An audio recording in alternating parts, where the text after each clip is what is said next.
Good evening.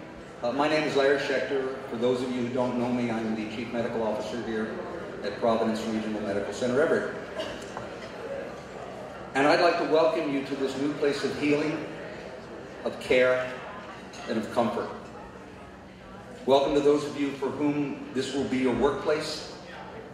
You helped design it, you helped us build it, and you helped us earn the right to have it. I'd like to welcome to those of you for whom this place will be a refuge of care for your patients and your families.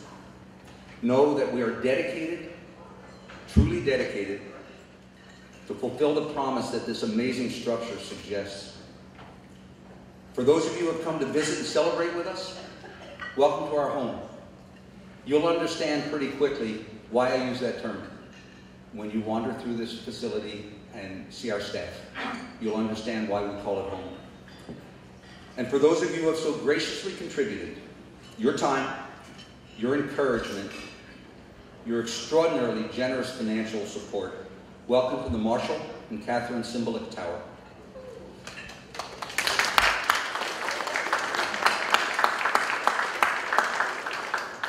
Without all of you, this never would have become the reality that it is tonight. This program, if you can believe it, will be short, and will allow you to enjoy the celebration and the self-guided tours that are to follow. Many of you have already seen the inside of the tower, but even over the past week it's changed. With the addition of signage, artwork, and equipment, it has taken on an entirely different feel. Our itinerary tonight will include these brief remarks. We'll start tours immediately following that. The tours last anywhere from 45 minutes to an hour.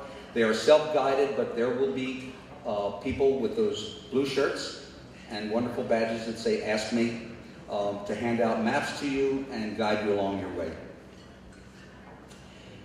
Many of you attended the blessing of the tower by Archbishop Sartain on Wednesday. He spoke of how this new tower was a representation of the work of the Catholic Church and its mission and core values. If I might paraphrase for a moment something he said, he spoke of those in our community who are neither Catholic nor Christian, nor may even believe in God. But he touched our hearts in reminding us that everyone who walks through these doors cannot help but see the hand of some special providence at work here.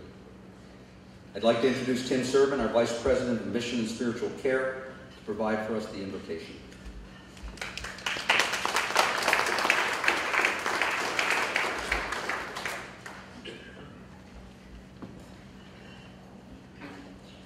Thank you, Dr. Schechter. When I thought about this moment, it made me ask the question, what inspires me about physicians? The good news is I have something. A number of years ago, I came across a book that had a poem and a title that was unforgettable. It was a book called Heal Thyself. And the only thing I remember about the book was the unforgettable poem that the author wrote. The poem was about trusting the healing of your wound to a teacher's surgery. And it simply goes like this: don't turn your head. Keep looking at the bandaged place. That is where the light enters you. And don't believe for a moment that you are healing yourself. Don't turn your head. Keep looking at the bandaged place. That is where the light enters you. And when we slow down enough to think about how wounds heal, it has caused me to think about each of the things that really matter in our life. When I think of my inspirational moments with our doctors, you know, it's thoughts like just this weekend I met a man named Chris at the Alderwood Mall. And as we started talking, this event came up and he said, you know what? Your doctors saved my life. He said, I had an ascending and descending aneurysm, aortic aneurysm. And I said, both? He said, yes. And he said it was Dr. Pat Ryan and Dr. Jay Cook that spent hours making me whole.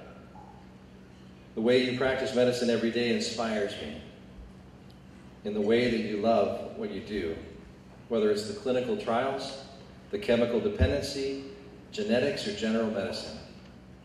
I'm inspired that we have come together, not just today, but for over 106 years, for the people of Everett and our entire region. But beyond the profession and the medicine, what inspires me are the people you are when you're not practicing medicine. You are the community advocates, the champions for the poor and the hungry of Volunteers of America. And who knew that the symbol of giving comes in a vintage brown VW Rabbit?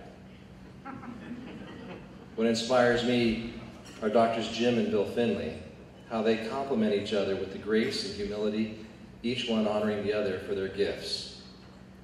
And the view on Saturday mornings of Dr. Enrique Ingignos with Alejandro, his son, at fencing practice. And on one special time that really moved me was on the dusty roads of Tierra Blanca in El Salvador, watching the UCLA surgeon and CMO, Dr. Schechter, become just El Doctor, laying his stethoscope around a young girl's shoulders and choosing her as his medical partner that day. This was a day that I will not forget, and I know she will not either. I know that you each have wakeful nights, wondering if there is something more that could have been done. You are planning, you are designing, you are teaching. From Dr. Roberts, Dr. Wood, Dr. Costas, and Dr. Eschbach, your dedication and your passion pull us to be the best, and you are the teacher's teacher. Dr. Tom Smith, you came to me early and often to say, while I'm not a religious person, that was a pretty good reflection. Thank you for your dedication and your presence through this whole building process. So what inspires me about our physicians are the stories behind the stories of love for your family in the challenging times. And I have to say that the experience last night of Dr. Liam and Liza York, it made my reflection complete. You see, I read Caring Bridge and follow the late night ups and downs and openness they have shared about their life and their journey as a family. And I'm touched by the love that they share through their journey. And so my prayer tonight is that we celebrate the people beside us and at home. I pray that God will bless us on this incredible journey of healing and caring. And I ask God to bless this family of so many individuals who have such passion to heal. May God bring you clarity of vision in your work so that you too will keep your eyes looking at the bandaged place, the place where the light enters you. Amen.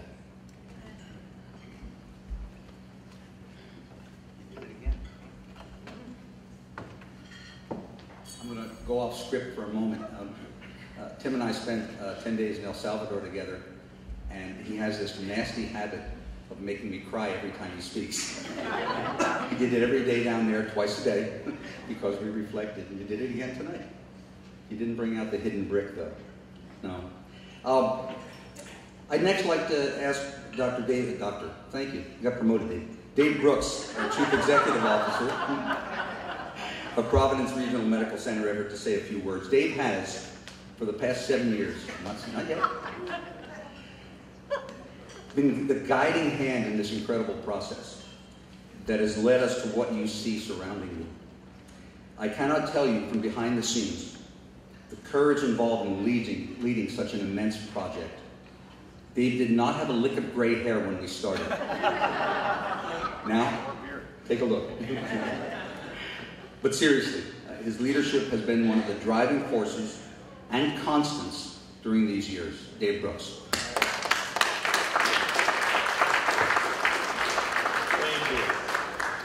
Now that wasn't necessarily a lot of applause, so let me pull a little more out of you. I have no PowerPoint slides tonight. Yay! That's more like it. Thank you. Thank you. Well, on behalf of the leadership team and our Community Ministry Board of Directors, Tom Gaffney, our chairman of the board, is standing over there. A number of other board members are in the room tonight. Thank you all for coming out tonight, for giving up a Friday evening and joining us in our very special celebration tonight. And thank you all for supporting us all over the years, some of you for many, many years, in every way that you do. providing excellent patient care. We would not be a great hospital without a great medical staff. So thank you. Thank you for trusting us as partners with your patients in that care and making that care so high quality. Thank you for your patience with your patients. You like that, Larry? I just came up with it. I did. Thanks for your patience with your patients as we have worked to improve some of our very overcrowded facilities. And tonight, you're going to see the outcome of that, and I think you're going to be delighted of it. And thank you for supporting our campaign for Providence with the contribution from the total medical staff at this point of over $4 million to our fundraising campaign. $4 million from just the medical staff, so thank you for that. So enjoy our new facility tonight. Take a look. Make sure you get a chance to kind of kick the tires on it, but not too hard, please. Not too hard. You've earned it. Your patients have earned it, and our community has earned it. So thank you for bringing this to our community, and thank you for everything you do for us. So I am now going to introduce, Larry talked about toiling over the details, and I've been involved, but the man over the last couple of years that has really made sure that this facility has happened and the outcome has happened the way that you see it. And when you get upstairs, not just the beauty of the lobby, but the clinical areas, the design of the clinical areas, the thoughtfulness of it, and it will strike you as to how well designed this place is and how well it's going to run, is Preston Simmons, who's our Chief Operating Officer.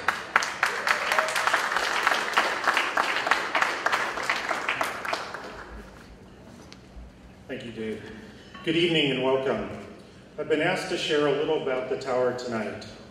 The tower we are in today is the largest single investment by Providence Health Services in a community.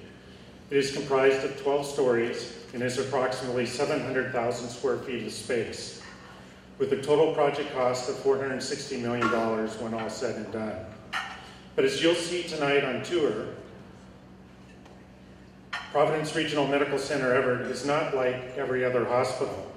We all know the best care is created by building a partnership between the patient, their family members, and their medical professionals. The new medical tower is built around this principle to heal the mind, the body, and the spirit. The experts are physicians, nurses, and other medical and support professionals, along with real patients and family members, drove the layout and functionality of the building. What you see before you as you go on a tour is a world-class facility that is patient and caregiver friendly while being highly efficient with the latest technology and functionality. From an ambiance standpoint, the tower designs bring the sights of nature indoors to help patients and families relax and heal. And the artwork that you will see throughout complements that objective. Patients and family members even help choose furniture for the hospital to make sure it's both comfortable and durable. Dozens, if not hundreds, of operational excellence projects have gone into preparing for the tower opening, from supply distribution to patient registration. As an example, supporting a no-wait environment, the emergency department patients will stop at the reception desk area, and admitting will conduct a quick registration requiring minimal information, while the patient is also receiving an initial RN assessment. The goal is then to have the clinical support person escort the patient back to an emergency department bed where the full bedside registration will occur. Technology is second to none, with items ranging from smart beds and GE world first generation low-dose dual-energy high-definition CT scanners to hybrid ORs and Stryker integration systems. Patient safety is paramount, with new generation Pyxis systems, patient lifts in all rooms, caregiver visibility, and $8 million in IT investments alone, just to name a few of the many attributes. This is truly a facility for patients and the patient care team. Thank you for your excellence as a medical staff. You have worked hard in serving the patients of Northwest Washington and deserve a world-class facility like this in which to practice. Please enjoy your evening and make sure to have an active dialogue with your tour guides and the department area experts this evening about the tower and its patient care capabilities. Once again, thank you.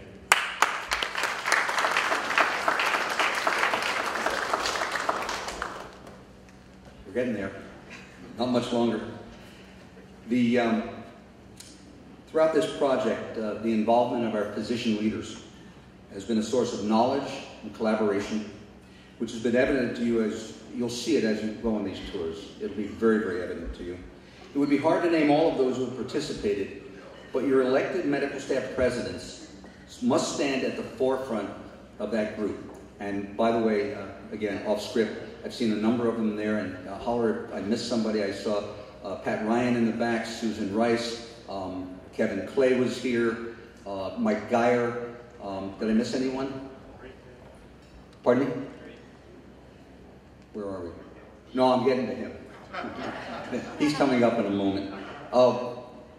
The current president, who's going to speak to you for a few moments, is famous for lots of things aside from being our medical director of the emergency department, a terrific physician, a great father, a great president of the medical staff, a hot walker for horses at Santa Anita Racetrack when he was young, a firefighter, and between he and his dad make the best paella in the Northern Hemisphere, which we're going to enjoy Sunday night. Enrique Anguinos.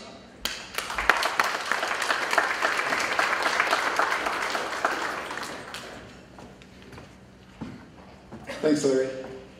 And thank you, all of you, for coming, but also for your dedication throughout the years that have led up to the building of this tower, because it really is your work that has helped direct this. So thank you all. And on behalf of all of you, we also want to thank the Providence system for being willing to invest $450 million into this site to provide us with this state-of-the-art facility.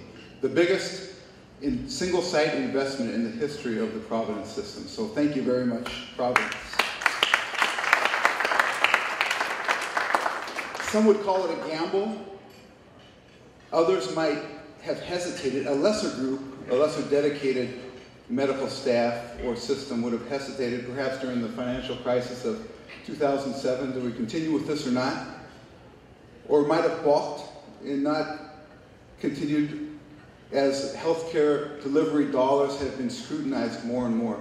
But this isn't any regular system nor any regular medical staff. This group is committed, and that's why this really isn't a gamble. This is a true investment in our ability to provide healthcare and an investment in the healthcare delivery for our patients in the community. And like any good investment, like any good medical decision, it's based on facts. The fact is, for the last 5 years, we've been recognized as delivering world-class care. We've been identified within the last 5 years by the Institute for Healthcare Improvement as one of the 10 most efficient and most effective healthcare delivery communities in the country, Everett, Washington. We've been identified by President Obama as one of the islands of excellence in healthcare delivery.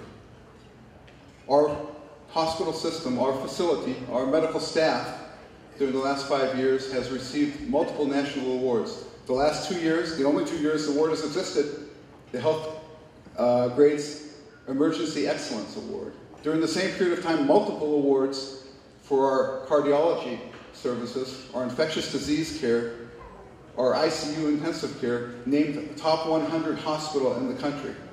But it's not just about the awards either.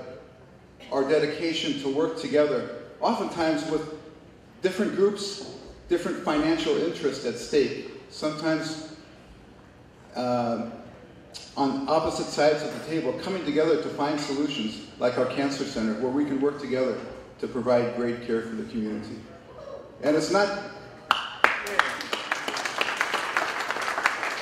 just that, it's our staff's ability to dedicate themselves to working together with our nursing staff, embracing the concept of patient and family-centered care, which you'll see evident throughout this facility, as Preston alluded to.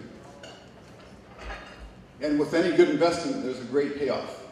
Our payoff starts in 4 days. At 5 o'clock in the morning, if anyone wants to join Larry and myself and Preston as we open the ED. But the payoff will continue. June 11th of 2021 and June 11th of 2031, and for decades to come, you'll find as you walk through, the design of this facility is going to allow us as medical staff members to continue to offer world-class, efficient care to our community. And for that, we are greatly appreciative to the Providence system for such an investment.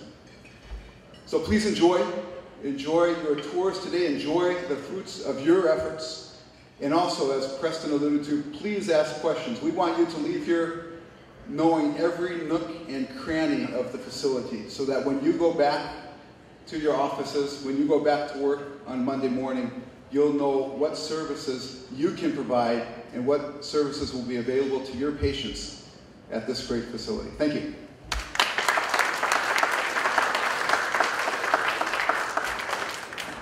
Okay. Running the risk of the wrath of Tessie Lou, Teresa Wenta and Sherry, I'm going to go off script for a moment. Recognizing that it is now 10 minutes after 7, we're going to run this through 9 o'clock. The tours run about 45 minutes to an hour, and many of you have not eaten yet. So those of you who want to partake, continue to do so. The tours will begin, and we're going to tour 5 floors tonight. The emergency room on B1, the imaging center on the 1st floor, the 3rd floor interventional units, the 6th floor critical care units, and the 10th floor med-surg orthopedics. Yes? Got it. And we're going to do this in an orderly fashion. Okay? You will be soundly and roundly beaten if you go off on your own. We would like you to start, when you're ready, on the emergency room floor by, and this is my Vanna White thing, the grand staircase to my left. Okay? Will take you down there, and there will be guides along the way, all wearing that Ask Me button. We will be using all our sets of elevators tonight. There are 4 visitor elevators. There are 6 service elevators this way, and you'll be directed to them. Watch for the arrows. There will be elevator host and tour maps for each floor in each of the elevator lobbies. And I was asked to remind you one other thing. There will be demos in these various places, and content experts everywhere you go. We would like you to sign in to the guest book, the memory guest book, and I was instructed, I think Dave passed it along to me. In all probability, those of you who are of the male gender position should have your wives sign for you. We do have a handwriting issue here. And also, those of you who want can dictate it with your dragon, strictly speaking. So, thank you for joining us. Enjoy the tour. We are very, very proud of what you've helped us put together, and we are a family. This is our home. Thank you very much.